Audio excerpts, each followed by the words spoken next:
Diyos na kapiling niya. Mga kapatid, nalito natin mga Santa Misa para kay Kyler James.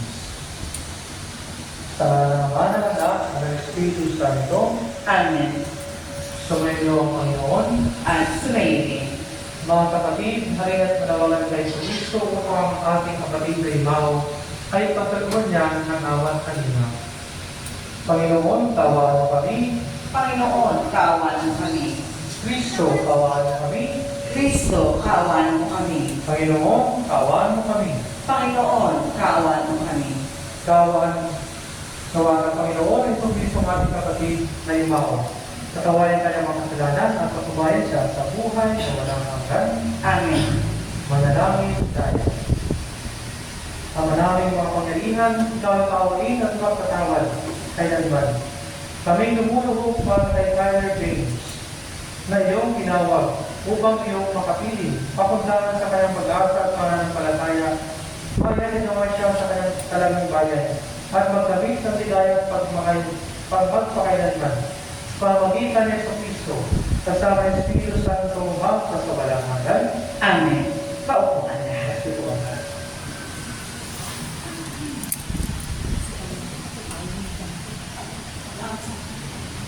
Ang salita ng Diyos mula sa aklat ni Job. Ang sagot ni Job, sana ang sinabi ko ay maitalat maisulat at ito ay magawang isang buong aklat. At sa bato'y maiuwit itong mga salita ko upang sa habang panahon mabasa ng mga tao. Alam kong tinatutulog ang aking tagapagligtas na sa aking magtatanggol pagdating ng wakas. Pagkatapos na manuray itong aking buong balat, ang Diyos kay mamamalas, kahit laman ay maagnas. Siya'y aking mamamasdan at mukha ang makikita ng sarili mga mata, di naman sino mang iba. Ang salita ng Diyos. Sa lungkubunan atin pong itutugon, Panginoong aking mahal, panalangin ko ay pakinggan. Ulitin ko natin. Hindi mo opoon ang aking dalangin, sapagkat matuwid kaya ako'y tingin. Itong nilingkod, huwag mo nang subukin. Batid mo ng lahat, kami ay salarin. Tugon, Panginoong aking mahal, panalangin ko ay pakinggan. Araw na lumipas, aking nalulita, at naalaala ang iyong ginawa. Sa aking isipan ay kumuhit na bigla. Ako'y dumalangin, nataas ang kamay, parang din lupa, ang diwa ko uhaw. Tugon, Panginoong aking mahal, panalangin ko ay pakinggan. Nawala na lahat ang aking pag-asa, kaya naman poon ako'y tingin mo na. Ako'y umasa sa iyo ng tiwala, na kung umamagay, ipagbuburita yung pag-ibig mo na lubhang dakila. Tugon, Panginoong aking mahal, panalangin ko ay pakinggan. Ikaw ang Diyos, ako ay turuan, na aking masunod ang iyong kalooban.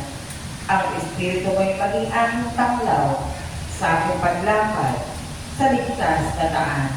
Tugon, Panginoong aking mahal, panalangin ko ay pakinggan. Tatay ko ang lahat. Hallelujah, Hallelujah. Kami ay gawin mong daan ng iyong pag-ibig, kapayapaan at katarungan. Hallelujah. Sumayin niyo ang Panginoon. At sumayin. Ang mabuting balita ng Panginoon ayon kay San Juan. Papuri sa iyo, Panginoon. Noong panahon iyon, sinabi ni Jesus sa kanyang mga alagad, huwag kayong mabalisa, manalig kayo sa Diyos at manalig din kayo sa akin. Sa bahay ng aking ama ay maraming silid. Kung hindi kayo, sinabi ko na sana sa inyo. At karoon ako upang ipaganda ko kayong matitirhan. Kapag naroon na ako at may paganda na kayo ng matitirhan, Babalik ako at inasama kayo sa kinaroonan ko. At alam na ninyo ang daan patungo sa pupuntahan ko. Sinabi sa kanya ni Tomas, Panginoon, hindi po namin alam kung saan kayo pupunta. Paano namin malalaman ang daan? Sumunod si Jesus, ako ang daan. Ako ang katotohanan at ang buhay. Walang makakapunta sa Ama, kundi sa pamamagitan ko. Ang mabuting balita ng Panginoon, Pinupuli ka namin, Panginoong Jesucristo. Papo tayo sa manyalig. mga kapatid, ako pa ilang ikaraman sa pamilya. Para kay Kyler din. Ilang taon na po ba si Kyler? Mga kapatid, sinabi nito sa ating Ebanghelyo, sa bahay ng aking ma ay maraming silid. Kung hindi ito totoo, sasabihin ko ba sa inyo, pupunta ko roon upang may pamaganda ko kayo ng iyong matitirhan? At kapag may paganda ko na kayo ng matitirhan, ako'y babalik at isasama ko kayo upang kayo makapiling ko saan ako naroon. So mga kapatid, ibig sabihin, ang bawat isa sa atin ay may silid sa kanan ng Diyos. Mga kapatid, alam ko po na lahat naman po tayo ay gustong makapunta sa kanan ng Diyos. May silid tayo doon. Subalit, ito po ang tanong, gaano ba tayo kasigurado na makakapasok tayo doon? Totoo po mga kapatid, mayroon tayong silid sa kanan ng Diyos dahil sa merito ng ating binyag na maging tagapagmana ng kanan ng Diyos. Subalit, bago tayo makapunta doon, kailangan muna natin gawin ang ating misyon dito sa mundo na binigay sa atin ni Jesus sa pamamagitan ng ating simbahan. Dapat iparamdam natin ang kahanan ng Diyos dito sa mundo sa pamamagitan ng ating pag-ibig at ang ating mabubuting gawa. At kasama po sa ating nagustuhan na makarating sa kahanan ng Diyos, kailangan po ang ating kooperasyon at partisipasyon sa grasya ng Diyos na gawin ang ating misyon. Ang ating kooperasyon ay dapat nakikita sa ating mabubuting gawa. Ang ating partisipasyon ay dapat nakikita sa ating pagsubaybay, pagsabuhay ng ating pananampalataya. Natatandaan ko po nung kapag po kayo nag-imisa sa patay, sinasabi ko palagi, sabi ko Elia, the worst thing of this time is that people are so much attached to this material world and that people forget that we are just all passers-by. Sa sobrang pag-ambisyon ng tao kung minsan, nakakalimutan niya kung ano ang kanyang misyon dito sa mundo at nakakalimutan ng tao na ang kanyang buhay ay galing sa Diyos at ito'y babalik sa Kanya. Our life here on earth is just temporary. Our final destiny is none other than the kingdom of God.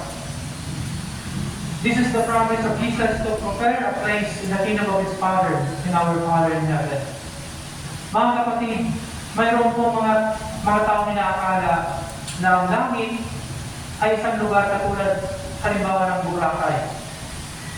Na kapag mayroon tayong pera sa masahe, maaari po tayo pumunta doon, i-enjoy ang kagandahan at ang kasiyahan ng lugar. Subalit, ang karamihan po ng langit ay hindi lugar, kundi ito ay isang estado.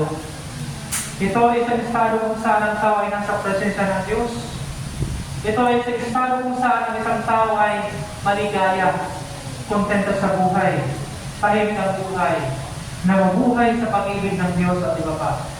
Kaya nga po, kahit dito sa mundo, maaari nating maranasan o maramdaman ang kahanan ng Diyos kung saan, Panginoon, mga kapatid, ang Panginoon ay nasa ating puso. Sabi nga po, heaven is not something out there.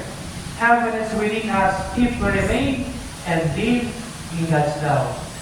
Kapag may pagmamahalan, nariyan po ang paghahari ng Diyos, andyan po ang kaharian ng Diyos. Kung mayroon pagmamahalan, andyan po ang pasensya ng Diyos sapagkat ang Diyos ay ang pag-ibig.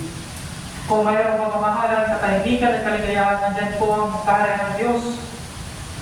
Ito po ang tinatawag na patikim ng eksperyensya sa kaharian ng Diyos. Mga kapatid, matuto po sana tayo sa mga anghel. Ang sabi daw po, ang rason kung bakit sila ay nakakalipad ay hindi dahil mayroon silang pakpak, kundi dahil Hindi sila nagdadala ng mabibigat na bagay sa kanilang mga puso. Mga kapatid, ang ating buhay dito sa mundo ay may lamang.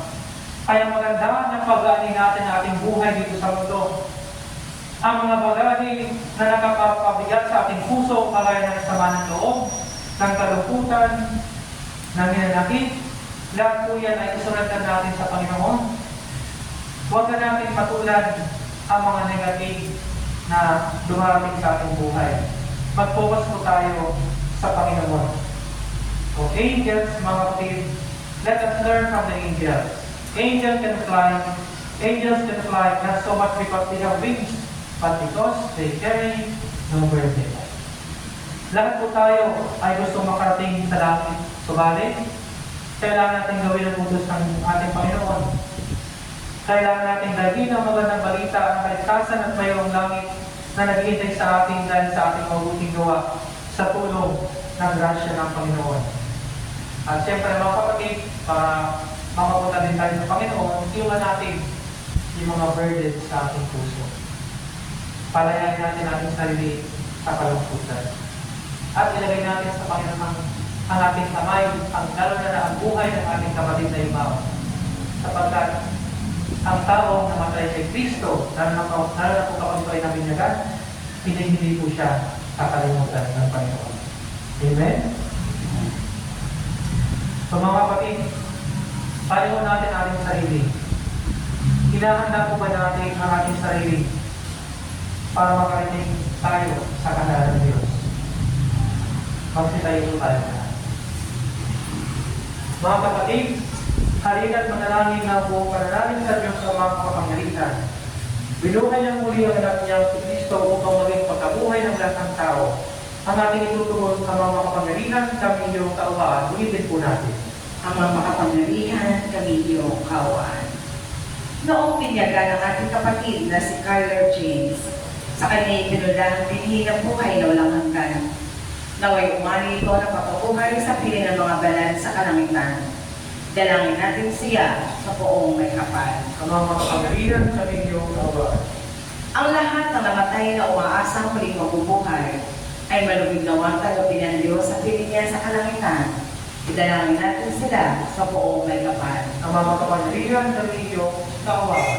Ang lahat ng ating mga kapatid na narito, ang mga nagdadalamhati at nalulumbay, at ang lahat ng sa kanilang kakikiramay ay magkasama-sama nawa sa langit na tahanan. Idalangin natin sila sa poong may kapal. Ang mga makapangyarihan, kami iyong kaawaan. Naway katipanan ng Panginoon ang ating mga lumang kapatid, kamag-anak at pinagkakautangan ng loob.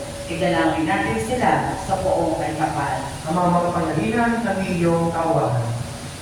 Ang manaming mapagdalina, pagkalubot sa lahat ng nakikipagkita kay Kristo, ang may pagkabuhay sa piling mo. Kasama ng Espiritu Santo, magpasawalang hanggan. Amen. Mabuhan lahat tayo mawin habang nanda ang mga anak. Kunin at tanggapin ang alay na Isus, mga biyayang nagmula sa pagpapala mo. Tanda ng bawat puso, baka tinibig mo, ngayon'y nananalig, nagmamahal sa'yo. Tinapay na nagmula sa pito at rito, pagkain nagbibigay ng buhay mo, at alak na nagmula sa isang tangkay ng bukas, inumin, nagbibigay lakas. Tatayo po ang lakas. Manalangin kayo mga kapatid upang paghahain natin ang kalugdan ng Diyos Ama, mga kapangyarihan. Para ng Panginoon ay kapaghahain sa iyong mga kamay, sa kapurihan niya at karangalan, sa ating kapangyarihan at sa buong sabay na niyang banal. Ang Ama namin lumikha sa aming paghahain ngayon para kay Carter James, nilulubog namin kanya nawang makaharap sa pagbubuong ang iyong maaway na anak, na siyang nilitis ng may habag, pakundangan sa pananalig na matapat sa kanyang mapagmalasakit na kawiligtas, bilang aming tagapamagitan, kasama ng Espiritu Santo at sa walang hanggan. Amen. Sumayin niyo ang Panginoon. At sumili, Itaas sa Diyos ang iyong pusa at diwa. itinasa namin sa Panginoon. Pasalamatan natin ang Panginoong ating Diyos. Marapat na siya'y pasalamatan. Ang naming makapangyarihan, tunay ang marapat na ikaw ay aming pasalamatan. Sa pamamagitan ng Kristo na aming Panginoon, sa gabi ng kamatayan ay pag-asang tumitilay, ang muli ng pagkabuhay na aming kinabukasan. Loob namin lumalakas na yung aming nabibigyan, na kabataan ay lilipas, dito ang aming wakas. Sa sandali ng pagparaw, ito ang aming hantungan. Paano ngayon namamatay? Sa iyo bukas, mahubuhay. Kaya kaisa na mga anghel na nagsisiawit ng papuri sa iyo. Nagalamumpay sa kalangitan, kami nagmumundi sa iyong kadakilaan. Santo, Santo, Santo, Panginoon Diyos ng mga hukbo, napupuno ang langit at lupa ng kadakilaan mo, o sana sa kaitaasan. Pinagpala na pag-ibig sa ngalan ng Panginoon, o sana sa kaitaasan. Magsilod po ang lahat. Ama naming banal, ikaw ang palatan ng kabanalan, kahit sa pamamagitan ng Espiritu. Gawin mong banal ng kaloob na ito, upang para sa amin, maging katawan at dugo ng aming Panginoong Jesucristo. Bago niya pinagtisan po sa loob na maging handog, hinawakan niya ang tinapay, pinasalamatan niya, pinaghati-hati niya iyon. Iniabot sa kanyang mga alagad at sinabi, "Tanggapin ninyong lahat ito at kanin. Ito ang aming katawan na inahandog para sa inyo."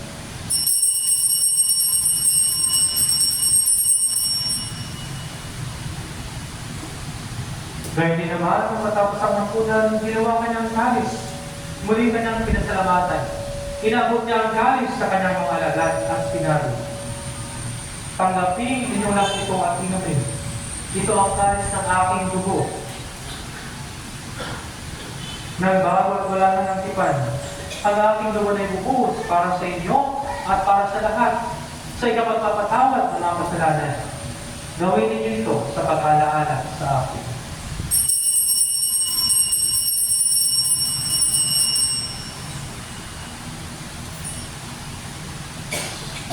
Pagpapagawin natin ang misteryo ng mananampalataya.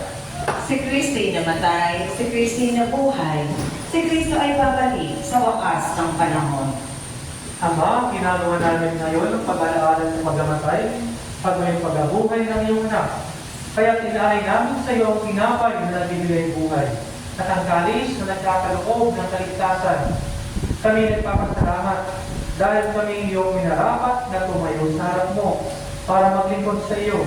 Isinasamo namin kami magsasalo-salo sa katawan ng ni Kristo ay mabuklod sa pagkakaisa sa pamamagitan ng Espiritu Santo.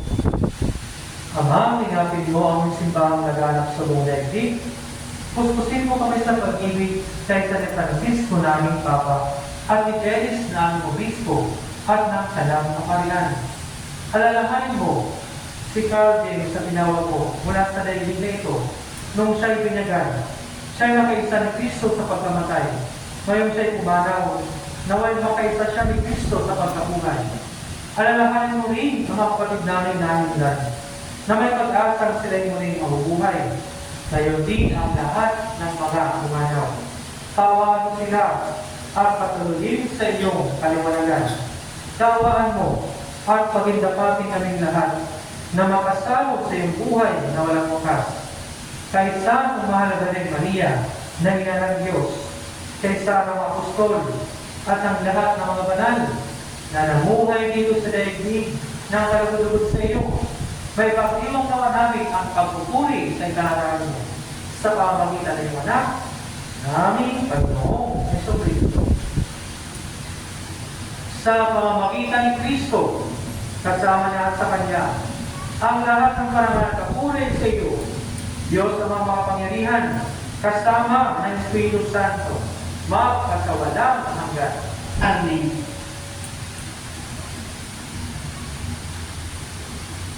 Sa tagubilin ng mga nakagaling na upos sa Lord na Jesus, ng Panginoon natin at Diyos, ipayag natin ang kakaslo. Ama namin, sumasalangit ka, sabahin ang ngalan mo, mapagsa amin ang ngalan mo, sundin ang loob mo dito sa lupa para ng sa langit. Bigyan mo kami ngayon ng aming kakanin sa araw-araw, at patawarin mo kami sa aming mga sala, para ng pagpapatawad namin sa nagkakasala sa amin. At huwag mo kami ipahintulot sa tukso, at iadya mo kami sa lahat ng masama. Hinihiling namin sa medyas sa lahat ng masama, pagkalooban ng kapayapaan araw-araw, iligtas sa kasalanan, at ilayo sa lahat ng mapamakan, samantalang aming pinananabigan ang nakilang araw ng pagpapahayag ng pagpapaligtas namin kay Heso Kristo. Sapagkat iyo ang kaharian, kapangyarihan at ang kapulihan magpakailanman. Amen. Panginoon sa Kristo, sinabi mo sa iyong apostol, kapayapaan ang iniiwan ko sa inyo, ang aking kapayapaan, ang ibinibigay ko sa inyo. Tungayan mo ang aming pananampalataya at huwag ang aming mga pagkakasala. Pagkalooban mo kami ng kapayapaan at pagkakaisa ayon sa iyong kalooban, kasama ang Espiritu Santo, magpasawalang hanggan. Amen. Ang kapayapaan ng Panginoon ay laging sumainyo. At sumayo rin. Mabigayan kayo ng kapayapaan sa isa't isa. Kapayapaan. Yes,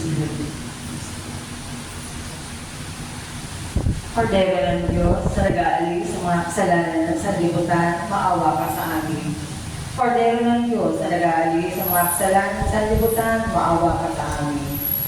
Cordero ng Diyos, sa nag-aalis sa mga kasalanan ng sanlibutan, ipagkaloob mo sa amin ang kapayapaan. Magsulod po ang lahat.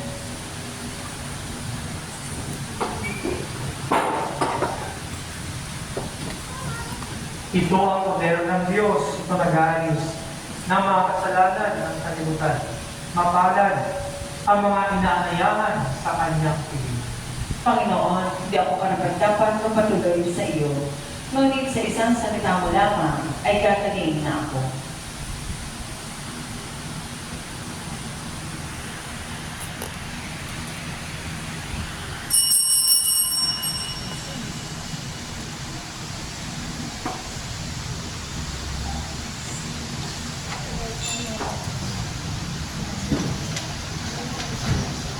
Sino makapag-iwalay sa akin sa pag-ibig ni Kristo? Sino makapag-iwalay sa akin sa pag-ibig ng Diyos? Paghihirap pa, kabigatian,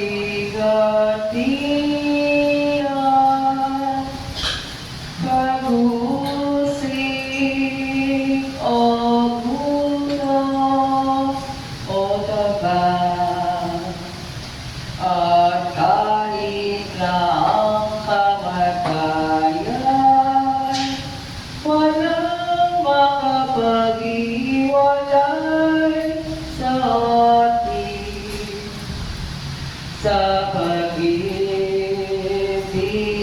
ng Diyos.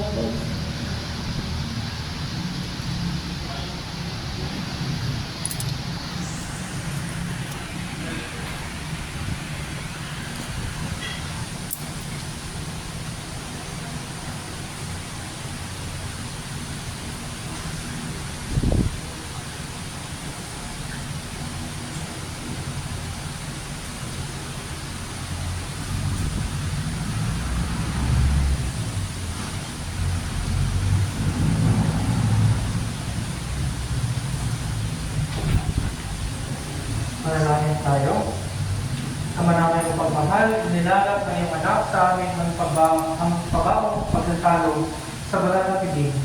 Ipatulong mo si Tyler J. ay mapakinabang sa hapag ni Kristo sa kanilang buhay. Sa pamamagitan na rin ng anak mong mahal, kasama ng Espiritu Santo, magpagkawalang hanggan. Amen.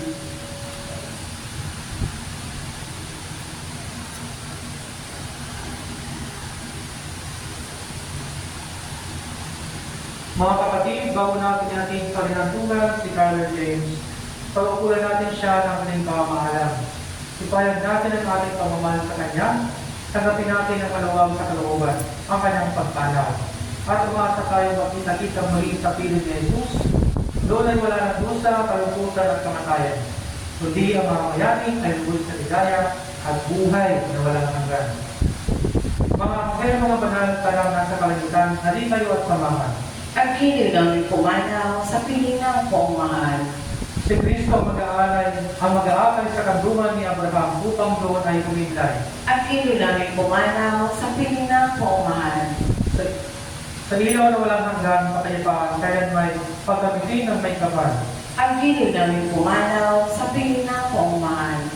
Ama naming pagmahal, hinahabilin namin sa iyo si Tyler James na pumanaw sa buhay ito. Huwag mo siyang pamamayaran at pamalagin mo siyang buhay sa iyong piling, alang-alang sa iyong awa at pag-ibig.